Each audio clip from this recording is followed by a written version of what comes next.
When Paul J. Rainey's feature-length film African Hunt opened at the Hoban Empire in February 1913, it was a defining moment in the British presentation of actuality films. It seems too obvious to say that the first cinematograph images were concerned with actualities, and that a feature-length actuality was a logical extension of this origin, but the early actualities were brief scenes defined by the available film length and the inventor ownership of the camera. In effect, they were home movies. Process subjugated content. But the portability of the cinematograph and its simplicity as an image maker allowed Lumiere's agents to begin collecting items from around the world.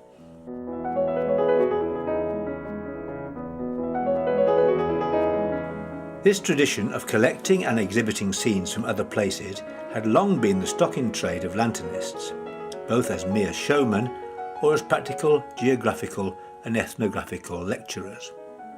The one-reel travel film was a convenient length as stock in trade for the public hall showman. Just enough to hold the interest. This name, interest, survived into the later shorthand of popular items in cinema programme description. Not all viewers were as blasé as this cartoon suggests. The programming of interest films was often used as a counter to the adverse criticism of alleged undesirable subject matter in dramas. From a trade perspective, this 1911 statement seeks to justify the claim.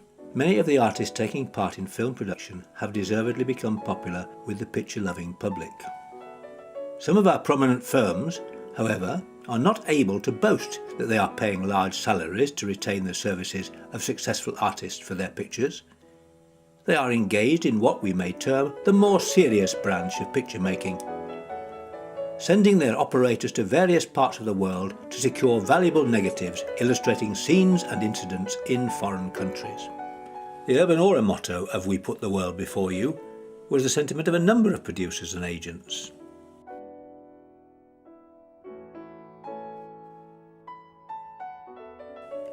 Multi-reel excursions were presented and often rented out a reel at a time as a package series.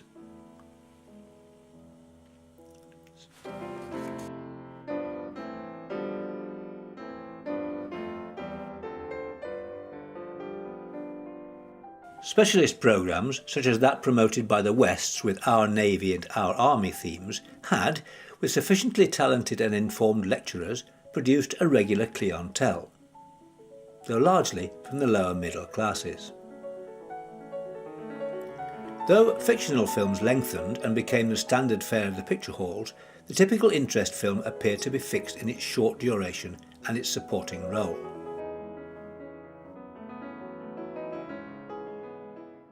Wild animal expositions had been the thrilling fare of circuses, lanternists and lecturers for generations.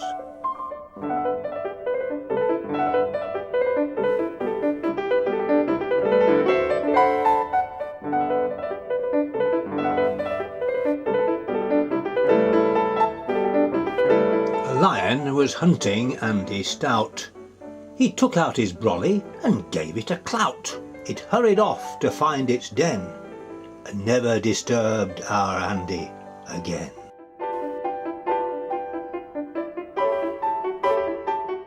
The London Zoological Society opened its doors to the public in 1833, but it wasn't until 1855 that it bought its first pair of lions. The wildness of animals had been exploited by the earliest circus exponents. Wild animals were the stuff of performance as much as of curiosity.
London Missionary Society, in their 44 lantern slide biography of David Livingstone, included a much more dramatic depiction of an incident he describes in his book.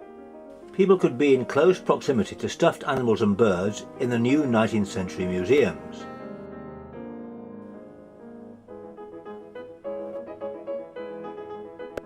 Live animals were exhibited in elaborate fairground booths and halls.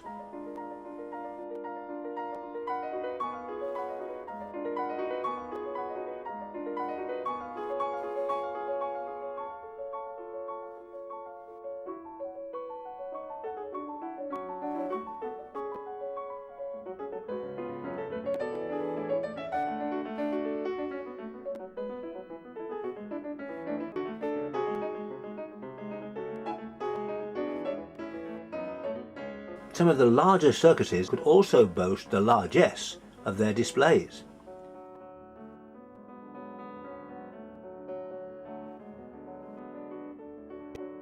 Hancock's Menagerie in the West Country added living pictures to their display in 1902, but these may not have been connected to animal films. In 1907, Charles Urban began the distribution of the wild animal films of Cherry Kearton. He gained worldwide fame, and when former American President Theodore Roosevelt proposed an African expedition, he chose Cherry Kearton as his cinematographer. The release of the filmed results by Pathé in 1910 provided the first hint that such films could stand alone in a programme.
Such was Kearton's fame that another American, Jesse Buffalo Jones, hired him for his extraordinary venture catching wild animals with lasso and camera. His backers would only finance his trip to Africa if a professional cameraman was employed to film it. As the warthogs were driven towards the camera, Kearton, ever the perfectionist, said to his assistant, "I hope they don't come straight at the lens. It won't make a good picture. You ought to come in at an angle." Next moment the hog drove past him. "It's no use," complained Kearton. "To bring an object that way straight into the lens is against the first principles of cinematography. It's no use, I tell you." A cheetah and a giraffe were duly lassoed. The most difficult animal proved to be the rhinoceros. On one of its charges it smashed the tripod, but the camera remained intact. The eventual film was 2,000 feet long, but it received poor reviews. The article says that the film was to be distributed by the Warwick Trading Company, but a postcard in my collection with a dramatic scene from the film was published by the Motograph Company, by arrangement with Cherry Kearton Limited. The stage was set for another expedition to Kenya by millionaire Paul J. Rainey. He had been in Africa with his camera in 1911, and the limited release of his personally photographed films caught the attention in 1912 of Carl Laemmle of the newly formed Universal Film Company. The completed film was premiered in New York and ran for 15 weeks to enthusiastic audiences. It made Laemmle a fortune and enabled him to build his own studio. The actual 6-reel film was divided into thematic sections, with a live commentator. Hand-coloured slides projected whilst the reels were changed brought the length of the programme up to 2 hours. In the UK, a trade show on the Friday before its presentation invited prospective distribution agents to place bookings. But the UK distributors had the same problem as that presented to the Americans: the expense of a required narrator, since the film initially had no intertitles. Lecturers had almost entirely disappeared in standard cinemas, but the last Alfred J. West Our Navy series toured with a uniformed lecturer in February 1913, and during the coming war many were recalled for patriotic commentary. Reviews, both in the UK and America, emphasised the uniqueness of the experience and the money to be made. The Kinematograph Weekly declared, "No moving picture entertainment has yet attained the financial success these pictures have achieved in America." The views of these animals are not the irritating glimpses that have hitherto characterised wildlife pictures. Each view gives a long look at the various animals and a chance to study their ways and habits. Professor Osborne of the American Museum of Natural History declared it to be the greatest contribution to natural science of the last decade. Not the exact sentiments of the average British working-class patron of cinemas. Indeed, an American report may suggest why it did not do well in Britain.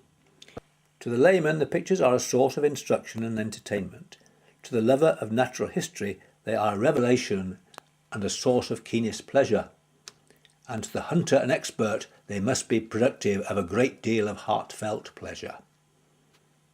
Instruction and entertainment, lovers of natural history, the heartfelt pleasure of hunting? Not in my backyard they ain't. The widespread gun culture of America, still finding active hunting grounds in the wilderness, is a far cry from the wood pigeon shooting and the fox hunting of our own dear land. Fox hunting meets were often featured in local programmes. A review of the film very much matches the drawings by H.A. Bateman in this sketch cartoon. 2 full-grown rhinos are seen fighting, goring each other, but seemingly without damage. We observe that the giraffe is a terrible kicker. The film produced a pattern for consequent expedition films. Native couriers carrying supplies for the hunters, gruesome images of wildlife slaughter, comic scenes of white hunters and monkeys, footage of base camp life, and impersonal shots of the indigenous population.